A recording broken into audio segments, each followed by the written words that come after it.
سرسبز اس گلزار کے یہ پھول ہیں عطار کے، مردہ دلوں کو دے جلا، ہادی ہے طلبگار کے، طلبگار کے۔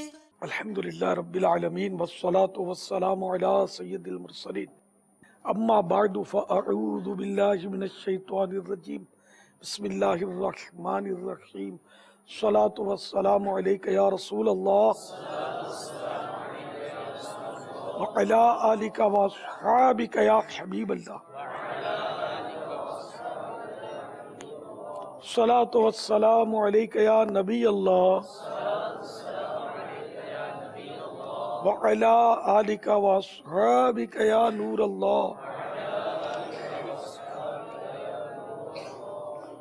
امیر اہل سنت، آپ سے ایک سوال ہے کہ ایک ہاتھ کی انگلیاں دوسرے ہاتھ کی انگلیوں میں ڈال کر بیٹھنا کیسا؟ وہ یوں مکروہ تنزیہ،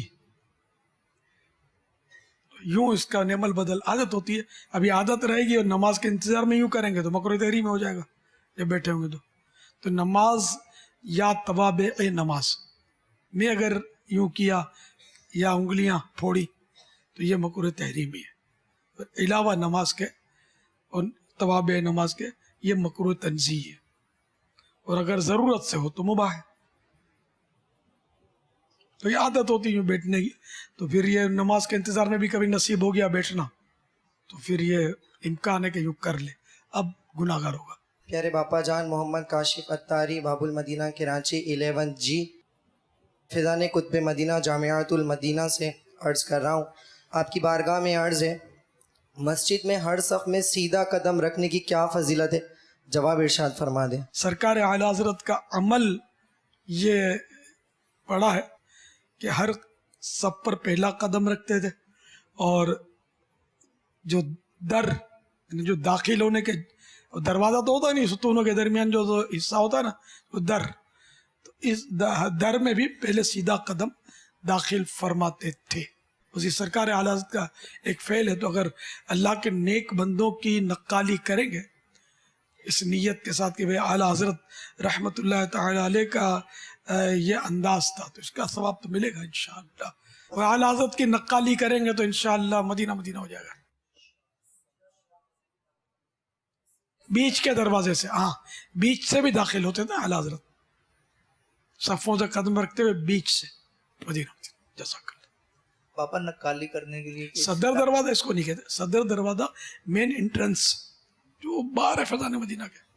اب وہ مسجد کے یعنی جو حصے ہوتے ہیں نا تو ان حصوں میں جو مطلب بیچ کے دروں سے تشریف لے جاتے تھے۔ پاپا نقالی کرنے کے لیے سیدھا قدم رکھنے کی عادت کیسے بنائیں؟ کیا کریں گے وہ سیدھا قدم صف پہ پڑے؟ ہاں یہ ہے کہ اس طرح قدم کچھ سمیٹ کر چلنا پڑے گا کہ سیدھا قدم صف پر اٹھا سکے، نہ اسپیڈ میں جائے گا نہ تو ترکیب آؤٹ۔ اعلیٰ حضرت تو خیر پنجوں کے بل چلتے تھے کہ مسجد میں آواز پیدا نہ ہو، یہاں تو دم دھماک کر کے اسپیڈ کے ساتھ آنا جانا اسلامی بھائی ایک تعداد ہے جو کرتی ہے، تو مسجد کا احترام کرنا چاہیے۔ سرکار اعلیٰ حضرت کو تو نوٹ کیا کہ جب جلدی بھی ہوتی نا تب بھی وہ سیدھا ہی قدم آپ کا پڑتا تھا، یہ بھی لکھا ہے، غالباً حیات اعلیٰ حضرت میں یہ مل سکتا ہے۔ واللہ تعالی اعلم ورسولہ اعلم عز وجل وصلی اللہ تعالی علیہ وآلہ وسلم۔ صلو علی الحبیب صلی اللہ تعالی علی محمد۔ سوال یہ ہے کہ سرکار صلی اللہ علیہ وسلم 3 چیزیں رد نہیں تھے کرتے، یعنی کہ تکیہ، دودھ اور خوشبو، اور جو دودھ ہے دودھ سے دہی بھی بنتا ہے، یہ دہی کس ضمن میں آئے گا؟ اور جو مکھن وغیرہ جو بچہ دودھ پی کر پلا وہ کس حکم میں آئے گا؟ دہی دہی ہے، دودھ دودھ ہے، پنیر بھی تو بنتا ہے دودھ سے، مکھن بھی بنتا ہے، اور ماوا بھی بنتا ہے، مٹھائیاں بھی بنتی ہیں، بندہ بھی پلتا ہے دودھ سے، چائے دودھ سے بنتی ہے۔ تو اپنے دودھ کا حدیث پاک میں تو دودھ کو ہم دودھ ہی رکھیں، دہی پر قیاس نہ کریں جب تک کسی محدث نے اپنی شرح میں نہ لکھا ہو اس کو، پڑھا ہو تو. اب وہ دودھ لکھا ہے تو ٹھیک ہے، دودھ. وہ دہی کو دودھ بولتے بھی تو نہیں ہے نا، وہ دودھ دہی کہلاتی ہے. اس کا حکم بھی بدل جاتا ہے اور تاثیر بھی بدل جاتی ہے. دودھ دہی کی تاثیر میں فرق ہے. آپ کی اس بارگاہ میں سوال عرض ہے، جیسے مساجد کے اندر کرسیاں رکھی ہوتی ہیں تو وہ جب جماعت شروع ہوتی ہے تو کرسیاں جہاں تک جماعت ہوتی ہے وہاں پہ لے آتے ہیں، تو باقی جو اسلامی بھائی ہیں وہ کرسیوں کے برابر میں جماعت سے نماز پڑھتے ہیں. کیا ان کی نماز میں کوئی فرق پڑے گا، یا اگر کرسیاں کونے میں ہی رکھی رہیں اور جماعت کی جو پہلی صف ہے وہ مکمل نہ ہو تو کیا ان کی نماز پر کوئی اثر پڑے گا؟ حتی الامکان کرسی جو ہے وہ کونوں کی طرف رکھی جائے، کونے میں، کیونکہ صف میں تو کرسی تو آزمائش والی ہوتی ہے، آگے پیچھے اس کی نمازی کی ترکیب ہوتی رہتی ہے، جبکہ وہ کھڑا ہو پھر بیٹھے، اس کے یعنی کہ مختلف مسائل ہیں. البتہ یہ کہ صف کے بیچ میں بھی رکھنا کرسی جو ہے، جبکہ وہ واقعی ایسا شخص ہے کہ جس کا کرسی پر بیٹھ کر نماز پڑھنا جائز ہو. مجھے لگتا ہے کہ اکثر کرسی نشینوں کی اگر اسکیننگ کی جائے نا تو شاید وہ کرسی پر بیٹھ کر نماز پڑھنے کے اہل نہیں ہوں گے، اور ان کی نمازیں شاید ہو سکتا ہے باطل ہوں، کیونکہ قیام فرض ہے. یہ فرض واجب وتر وغیرہ میں اور سنت فجر ان میں قیام جو ہے یہ فرض ہے، کھڑا رہنا. قیام اس وقت ساقط ہوتا ہے بیٹھ کر، فرض نمازیں وتر اور سنت فجر یا واجب نمازیں یہ اس وقت جائز ہوتی ہیں جبکہ وہ سجدے پر قدرت اس کی جاتی رہے. یہاں تک کہ اگر اتنی طاقت رہ گئی کہ کھڑے ہو کر تکبیر تحریمہ کہہ سکتا ہے تو یہ کہنی ہوگی. کسی کے سہارے پر خادم ہے، دوست ہے جو سہارا دینے کے لیے تیار ہے، یا دیوار کا ٹیک ممکن ہے، تب بھی کھڑے ہو کر تکبیر تحریمہ کہہ کر پھر جتنا کھڑا ہو سکتا ہے اتنا کھڑا ہو. یہ تو آخری اسٹیج ہے کہ اگر اتنا کھڑا ہو سکتا ہے کہ صرف تکبیر تحریمہ جتنا وہ کھڑا رہ سکتا تب بھی کھڑا رہنا ہوگا. آج کل تو بالکل یہ چلا رکھی ہے. ہم نے تو اپنے دور میں کبھی کرسی، مجھے یاد نہیں پڑتا کسی مسجد میں نے کرسی دیکھی ہو. یہ تھوڑے سال ہوئے، میرا خیال ہے 20-30 سال یہ کرسیاں آ گئی ہیں. چل کر آتے ہیں گھر سے، کئی منزلہ اتر کے آتے ہیں، گھنٹوں یا گھنٹہ کھڑے ہو کر باتیں کریں گے اور کرسی پہ آ کے بیٹھ جاتے ہیں.